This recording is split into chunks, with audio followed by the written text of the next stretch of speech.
Well, I guess not everyone deserves a second chance.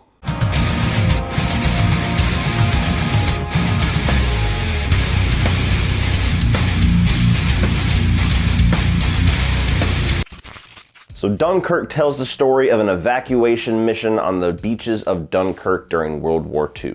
And we are finally here, everybody, the final Christopher Nolan review. If you have not checked out this review series, I have now reviewed every single one of Christopher Nolan's movies, including Tenet. Kind of had to go a little out of order once Tenet dropped a little unexpectedly. My Christopher Nolan ranking is already out, so some of you already know my thoughts on this film.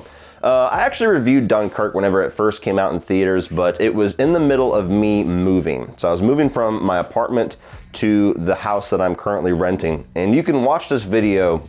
And I look back on it and I'm like, why did I do this? I did it live from my phone in the middle of my house that was just kind of being filled with boxes with a Dunkirk image in the back of my TV, and the lighting is absolutely terrible. I basically look like one of those shadow figures on like America's Most Wanted video where he didn't want to disclose his identity and you just sit there, yes, I was one of the witnesses during the... It's horrible. It's a terrible review. I almost wish that I could just delete it, but I like looking back at some of my past mistakes. I have a few people that I know who agree with me as far as there not being any characters or any character development or anything like that. The movie purposefully does that. It makes the characters really minimalistic. It's just supposed to wow you with kind of the visuals, and you're supposed to kind of be focusing on what's on screen, not necessarily getting into the backstories and the inner workings and the morals of all these different people. But this is a movie at the end of the day. You have to have some of that. I'm glad that I actually get to give this movie a proper review. Unfortunately, my thoughts really have not changed from that first review. So I would have loved to have come back and said, hey, you know what, time heals all wounds. I was obviously tired when I saw it the first time, and now I watch it again and it's a totally different experience. Had that experience with a few of Nolan movies, but to let the cat out of the bag, I'm just not a fan of Dunkirk. It's just not a movie for me. But with that being said, let's get the positives out first. And look, despite the fact that I'm not really a big fan of it and don't really particularly enjoy it, I can recognize immediately that this movie is an absolute technical achievement.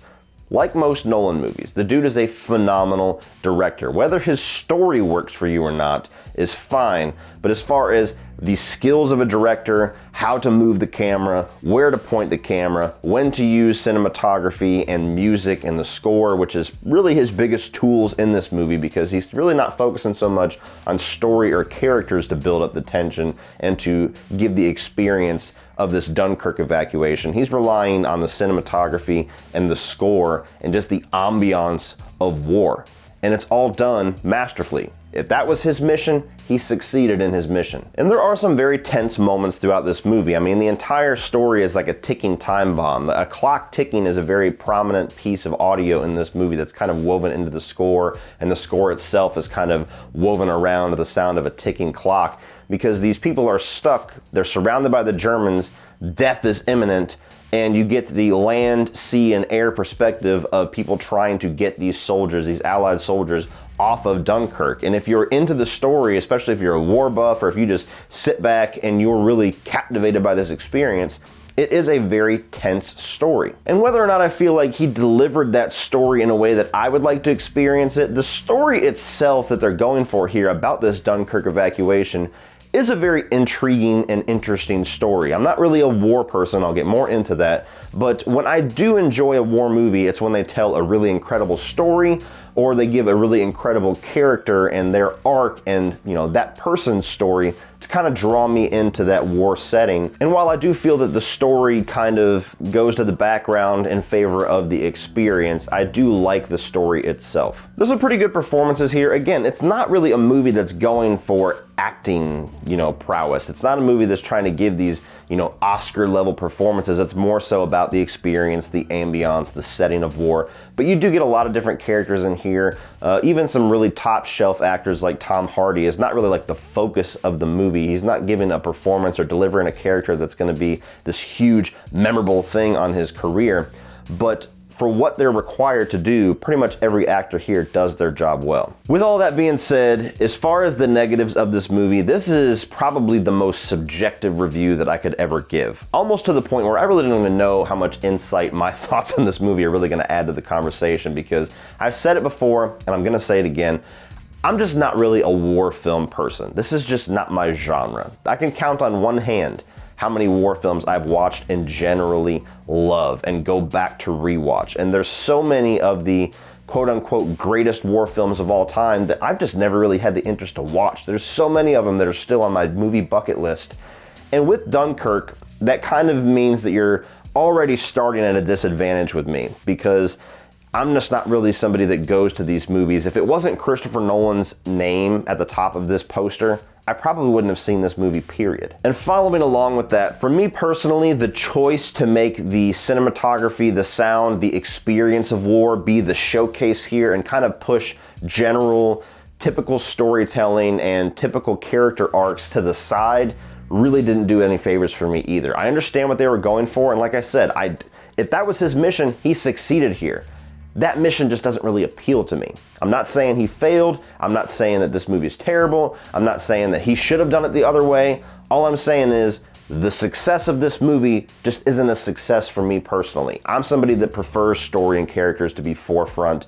It's very rare that I can just survive off of experience alone. And when it's an experience in a subgenre that I'm not really that captivated by in the first place, doesn't really appeal to me, doesn't really draw me in, and it doesn't really do anything for my emotions. I'm not sitting there tense, captivated, amazed at what's going on. I'm generally bored throughout the entire movie. I thought it was just because I was tired the first time that I watched it that I was so bored. I watched it this time, and I genuinely struggled to get through this movie. It was to the point where I looked at the runtime and I went, thank Christ that this is a short Christopher Nolan movie, because if this was like Interstellar or Tenet length, I would be crying right now. And honestly, that's really it. It's just those two negatives, but they're such huge negatives for me and my experience that it really just kills this movie for me. It's just not my thing.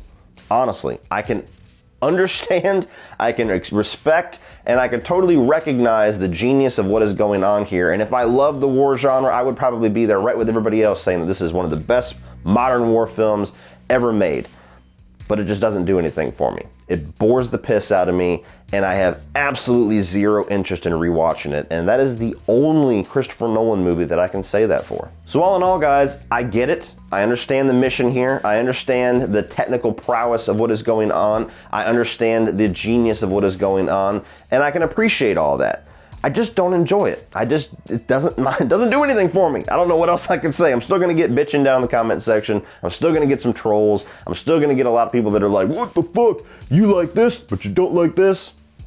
Yeah, I don't like this. So if you're a fan of war movies, this is absolutely a must watch. But if you are like me and just don't really have a whole lot of interest in that genre, I don't think there's gonna be much in this movie for you. And unfortunately, with my enjoyment and rewatch factor being so low at this one, I'm gonna have to recommend that you stream it. So what do you guys think of Dunkirk? Are you a fan of this movie? Do you love war films and think that this is like some genius landmark of modern war cinema?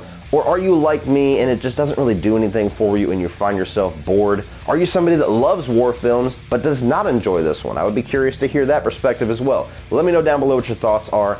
Please be gentle. I'm trying to be as respectful and as nice as possible. It's just not my thing. That's the most honest opinion I can give you.